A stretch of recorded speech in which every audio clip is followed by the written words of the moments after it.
daya jiri. Alhamdulillahilladzi hadana bi'abdihil mukhtari man da'ana ilaihi bil idni wa qad nadana. Labbaika ya man dallana wa hadana. Labbaika ya Rasulullah.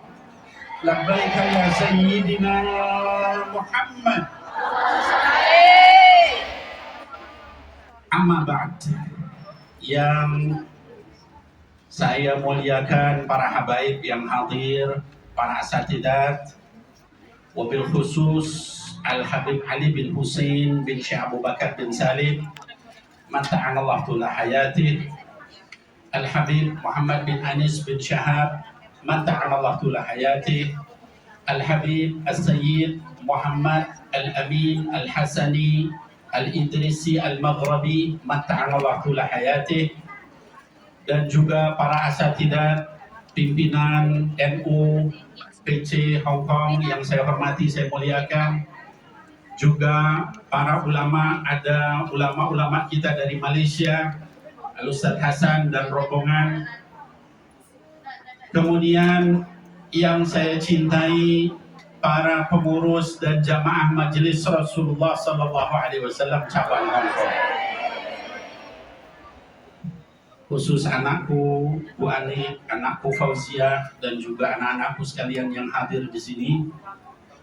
Setelah 3 tahun kita diuji oleh Allah Subhanahu wa Ta'ala, ya, dengan satu musibah yang berat yang menyebabkan kita tidak bisa dipertemukan.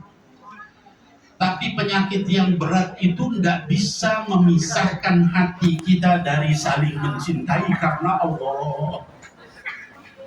Sehingga walaupun berpisah sekian tahun, kita tetap satu, tetap bersaudara, tetap berjamaah bersama-sama di majelis Rasulullah Sallallahu Alaihi Wasallam.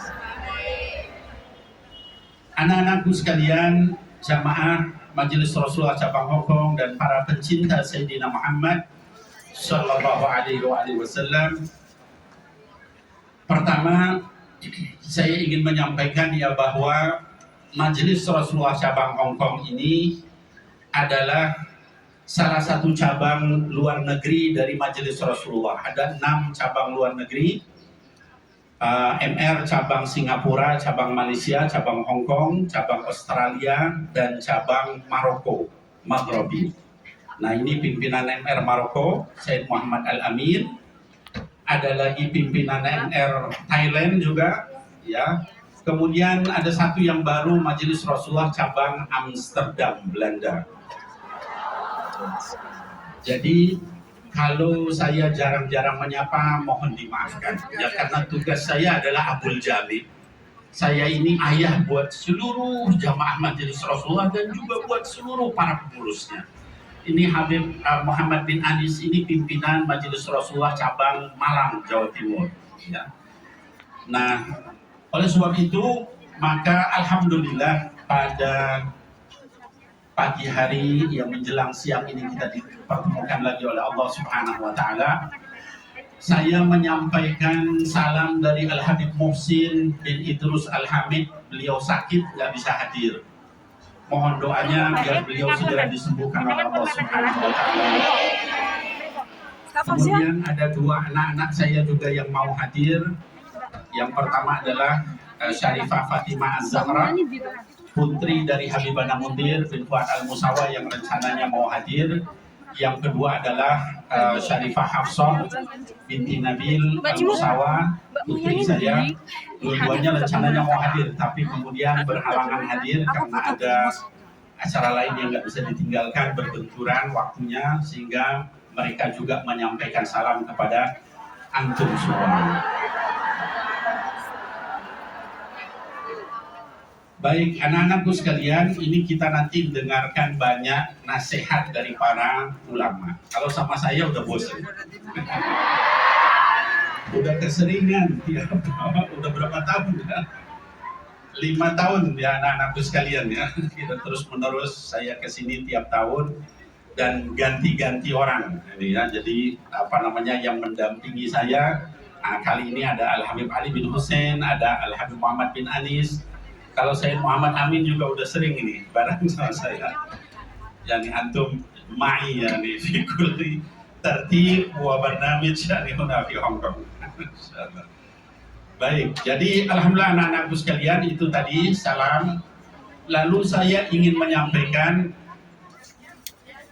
bahwa pertama adalah kita hari ini memperingati haulnya Adinda Habibana Mundir bin Fuad Al-Musawa alaihi rahmatullah. Ya.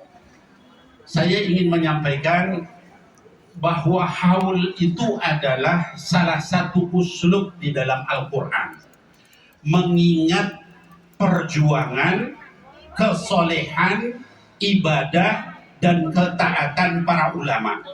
Ya, sampai di dalam surah Yusuf alaihi salam, Allah Subhanahu wa taala menyebutkan laqad kana fi qasasihim ibratun liulil albab.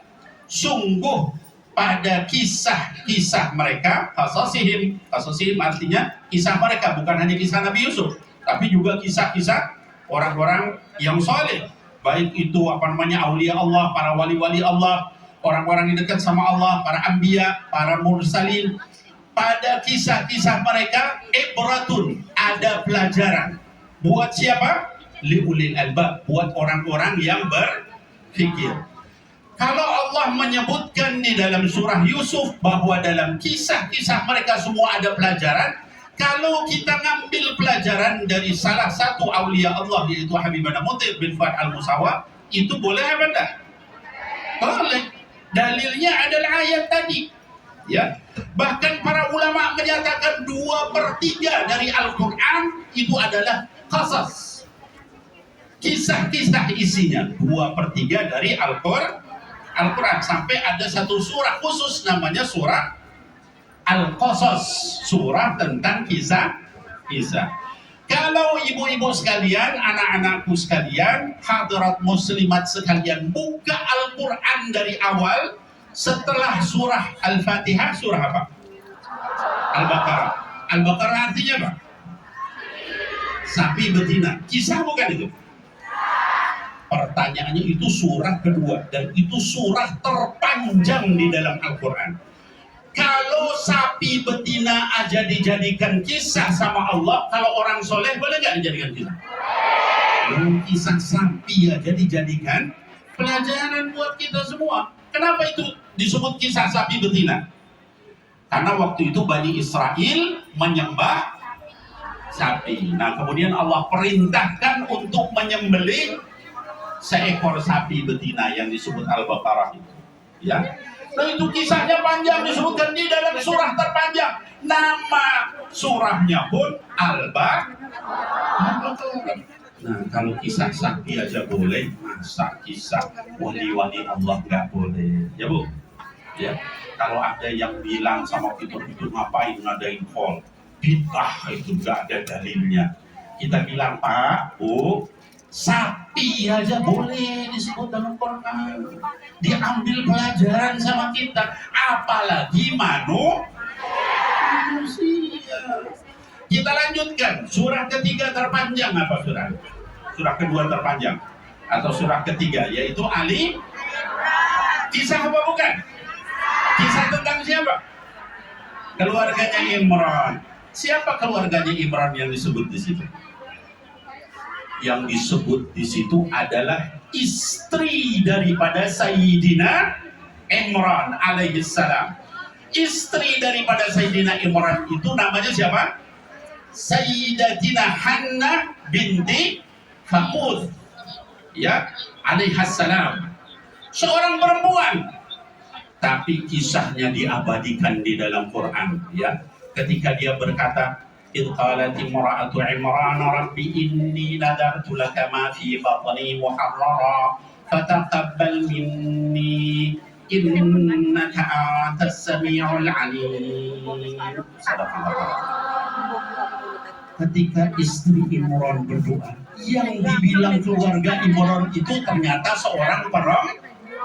Jadi kalau ibu-ibu ini ngadain pengajian, anak anakku perempuan ini ngadain pengajian, lalu kemudian jadi salehah, jadi orang yang berjuang di jalan dakwah, itu mengikuti Sayyidatina Hannah binti Fakut yang sampai namanya diabadikan menjadi salah satu surah terpanjang di dalam Al-Qur'an. Ya. Ketika dia berkata apa? Katanya Rabbi inni nadartu laka ma fi batni, ya Allah, saya bernazar bayi yang di dalam perut saya, di dalam rahim saya ini untuk menjadi muharrarah, untuk menjadi seorang ahli ibadah nanti. Fataqabbal minni, ya Allah, terimalah doa saya. Innaka antas samiul alim, engkau maha mendengar lagi maha mengetahui. Ketika sudah lahir ternyata anaknya perempuan. Dia dilahir, dia bilang lagi, Rabbi ini wada'tuha unta, ya Allah, saya itu ternyata punya anaknya perempuan. Ya, walaysa dzakaru kal unta, laki beda sama perempuan. Kata Allah, wallahu a'lamu bima wada'at.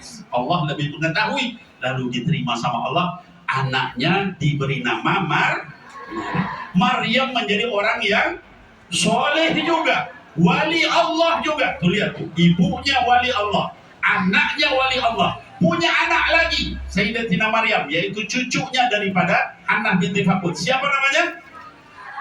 Nabi Isa alaihissalam, salah satu di antara ulul azmi minar rusul, satu di antara nabi yang 5 yang paling tinggi, ya, yaitu Nabi Nuh, Nabi Ibrahim, Nabi Musa, Nabi Isa, Nabi Muhammad sallallahu alaihi wasallam. Jadi kalau kita perempuan lalu kita kemudian terus ajak anak kita jadi solehah, itu diganjar sama Allah, diingat. Lihat Sayyidatina Hannah binti Fakut, bagaimana dari sejak di dalam rahim dia terus doa sama Allah, ya Allah, jadikan anak ini ahli ibadah, ya Allah. Lalu kemudian fataqabbalaha,